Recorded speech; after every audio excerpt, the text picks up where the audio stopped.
Hi friends, ఎలా ఉన్నారు? నేను బాగున్నాను. మీరందరూ బాగుండాలని కోరుకుంటున్నాను. ఇప్పుడు కథలోకి వెళ్దాం. చదువుతున్నది శోభారెడ్డి. వచ్చిన రోజుల్లో అతను నిశాంత్తో మాట్లాడలేదు. నిజం చెప్పాలంటే అతనికి నిశాంత తెలుసునని మిగతా వారికి చెప్తే తప్ప తెలియనంత దూరంగా పట్టనట్టుగా ఉంటాడు. ఏదో ఒక పని మీద ఎప్పుడైనా వచ్చి నిశాంత చేస్తున్న పని చూస్తాడు. నిశాంత తప్పులేమైనా చేస్తుంటే చూసి సరిచేసి వెళ్తాడు. నిశాంత ఆఫీస్ అవగానే కాలేజీకి వెళ్ళటంతో సాయంత్రం అతను వచ్చినా నిశాంత కనిపించేది కాదు. అతను కంప్యూటర్ మీద ట్రయల్ బ్యాలెన్స్ చూస్తూ 2 చిన్న తప్పులు సరిచేస్తూ ఈరోజు కాలేజీకి వెళ్లకుండా ఉంటే ఏమవుతుంది అన్నాడు. కుదరదు, వెళ్ళాలి అంది నిశాంత. కాలేజీ ఎన్నింటికి వదులుతారు? 9 గంటలు దాటుతుంది అంది. అతను అక్కడి నుంచి వెళ్ళిపోయాడు. నిశాంత రాత్రి కాలేజీ ఆవరణ నుండి బయటకు వస్తుంటే కారు దగ్గరగా వచ్చి ఆగింది. తిరిగి చూస్తే ఎదురుగా పృథ్వీ. ఇంటి దగ్గర దింపుతాను అంటూ డోర్ తెరిచాడు. నిశాంత చుట్టూ చూసింది. అందరూ చూస్తున్నారు. ఇక తర్కించే ప్రయోజనం లేదు. మౌనంగా లోపల కూర్చుంది. అతను డ్రైవ్ చేస్తూ అన్నాడు. జ్యోతి ఉత్తరం రాశాడు అంటూ జేబులో నుంచి తీసి ఇచ్చాడు. నిశాంత దాన్ని తీసుకుని అతనికి తనకి మధ్య ఉన్న ఖాళీ జాగాలో పెట్టింది. చదవండి, పర్వాలేదు. మేమిద్దరం ప్రేమికులం కాదుగా, స్నేహితులం. మాకేం రహస్యాలు లేవు అన్నాడు. అతను ఆశించినట్టు నిశాంత ఉత్తరం తీసుకుని చదవలేదు. చదవండి అన్నాడు. ఒకరి ఉత్తరాలు చదివే అలవాటు నాకు లేదు అంది. అతను నవ్వాడు. ఆహా, ఎంత మంచి గుణం. మీ పేరు సుశీల అని పెట్టాల్సింది. చదవండి, పర్వాలేదు. మీకు జ్యోతిని గురించి తెలుసుకోవాలని తహతహ అని నాకు తెలుసు. ఆ అవసరం ఇప్పుడు లేదు. నాకు వచ్చింది ఉత్తరం అంది బయట జనం రద్దీని చూస్తూ. అతను తల తిప్పి చూశాడు. ఏమిటి, ఉత్తరం వచ్చిందా? ఎప్పుడు అన్నాడు. వారం అయ్యింది. మై గాడ్, ఇదేమిటి, మీరు నాకు చెప్పలేదేమిటి అన్నాడు. నిశాంత మాట్లాడలేదు. రెడ్ లైట్ రావటంతో కారు ఆగింది. సమాధానం లేదా అడిగాడు. లేదు. ఎందుకని? కారణం లేదు కాబట్టి. నిశాంత స్వరం కూడా అతను అడిగినంత తీవ్రంగానూ ఉంది. చూశారా, మీరు ఉత్తరం వచ్చి వారం రోజులైనా నాకు చెప్పలేదు. నేను రాగానే చెప్పాలని తహతహలాడిపోతూ మీ కాలేజీకి పరిగెత్తుకొచ్చాను. చూశారా, మీకు నాకు ఎంత వ్యత్యాసమో. మీరు నేను కాదుగా అంది. ఇది జోక్ అనుకుని నవ్వాలా? నాకేం నవ్వు రావడం లేదు. ఏమిటి, మీకు వారం రోజుల క్రితం ఉత్తరం వచ్చిందా? నాకేమో ఇంత ఆలస్యంగా? ఎంతైనా మీరిద్దరూ ఒకటి. అతని కంఠంలో వ్యంగ్యం స్పష్టంగానే కనిపిస్తోంది. అవును, అది అందరూ అర్థం చేసుకుంటే బాధ ఉండదు అంది. రెడ్ లైట్ పోయి గ్రీన్ లైట్ వచ్చింది. పృథ్వీ కారు ఒక్క కుదుపుతో స్టార్ట్ అయి వీధుల వెంట ఆటోలని, కార్లని అన్నిటినీ తప్పించుకుంటూ కంట్రోల్ తప్పిన దానిలో అత్యంత వేగంగా వెళ్ళసాగింది. పైన దేవతలు ఆశీర్వదించారు. ఏ ప్రమాదం జరగకుండానే ఇంటికొచ్చారు. నిశాంత డోర్ తెరుచుకుని దిగింది. థ్యాంక్ యూ అంది. ఎందుకు? ఏ హాస్పిటల్లో చేర్పించకుండా ఇంటికి చేర్చినందుకు. నిశాంత వెళ్తుంటే అతను హఠాత్తుగా చేయిపట్టిలాగాడు.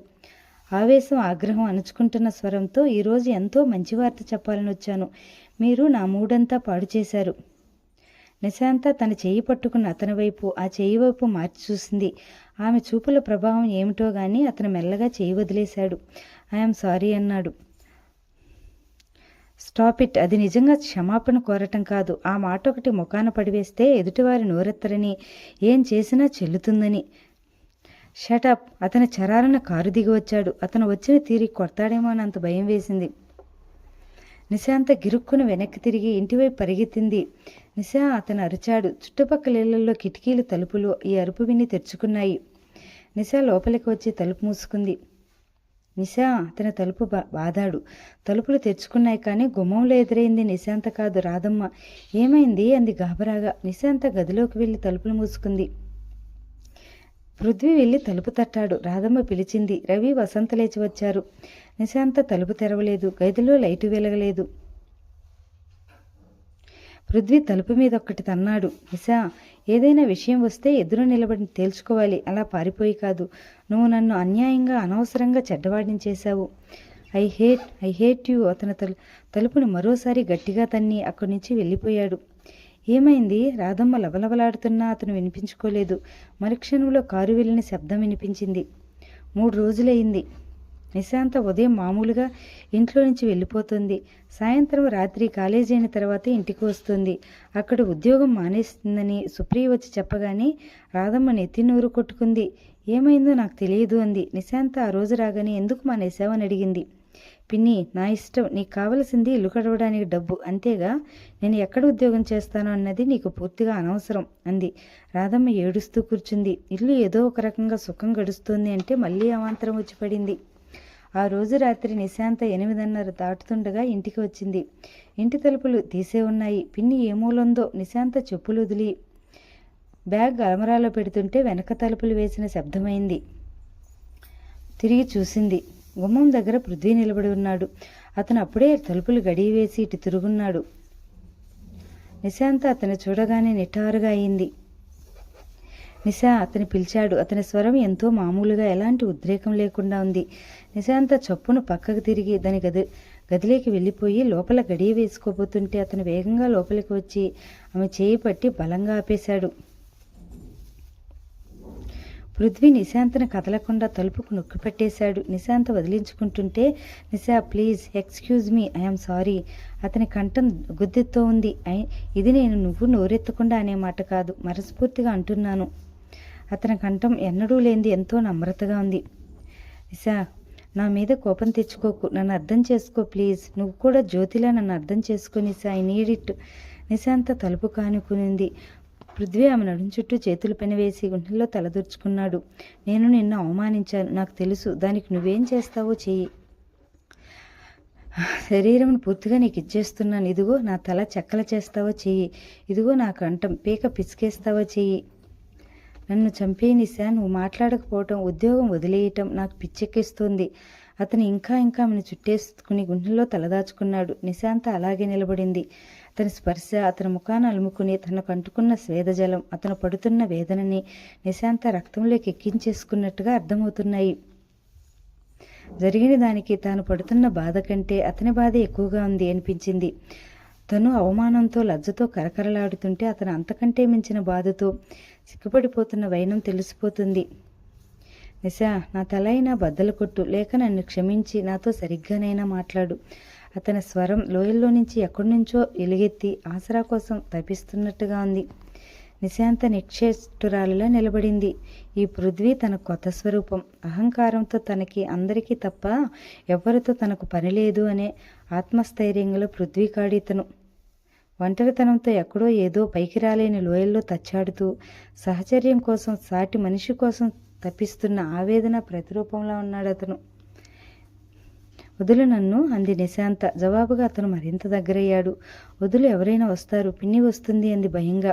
ఇలా చూస్తే ఇంకేమైనా ఉందా? వాళ్ళు రారు. ముగ్గురిని సినిమాకి నేనే పంపాను. ఏమిటి? నిశాంత తెల్లబోయింది. నిశా, ఐ లైక్ యూ. జ్యోతితో ఉన్నంత స్నేహంగా ఉండకపోతే పోనీ, నాతో పోట్లాడి అసహించుకుని దూరంగా ఉండవద్దు. నీ తిరస్కారం నా మనసును తూట్లు వేస్తుంది. నన్ను వదులు, నువ్వు నన్ను వదలొద్దు నిశా ప్లీజ్. అతని అభ్యర్థన ఆమె గుండెలను తాకింది. ఆమె అవమానం, ఆగ్రహం మెల్లగా కరిగిపోసాగినాయి. వదలను సరేనా? నేను ఆ పని చేయాలంటే. నిశాంత మాట పూర్తి కాలేదు. పృథ్వీ ఆనందంగా తలెత్తి నిశాంత ముఖం 2 చేతులతో పట్టుకుని, ఏది ఇంకోసారి ఆ మాట అను అన్నాడు. నిశాంత అతని కళ్ళలోకి చూస్తుంది. ఇదేమిటి, అతని కళ్ళు ఎలా ఉన్నాయి? అతను పడిన వేదనలో అణువంత కూడా నాటకం లేదు. తన తిరస్కారం అతన్ని ఎంత చిత్రహింస పెట్టిందో ఆ కళ్ళు చెప్తూనే ఉన్నాయి. చెప్పమ్మా, బ్రతిమలాడాడు. అది అచ్చు జ్యోతి అన్నట్టు లేదు, చాలా వేరుగా ఉంది. ఆ మాటలో బ్రతిమలాట, లాలన, ప్రేమ నిశాంత మనసును సృష్టించినట్టే అయింది.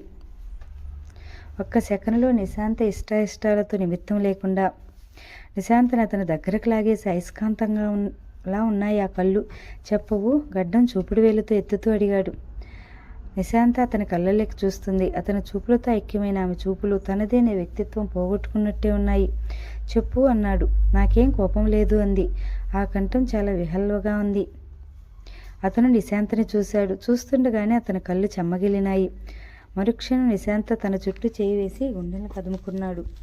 Thank you. అతని కంఠం కంపించింది. ఇద్దరూ మౌనంగా నిలబడిపోయారు. నిశాంత ముఖం వెచ్చటి గూడులా ఉన్న అతని ఛాతీ స్పర్శకు వివసరాలైపోయినట్లు అలాగే ఉండిపోయింది.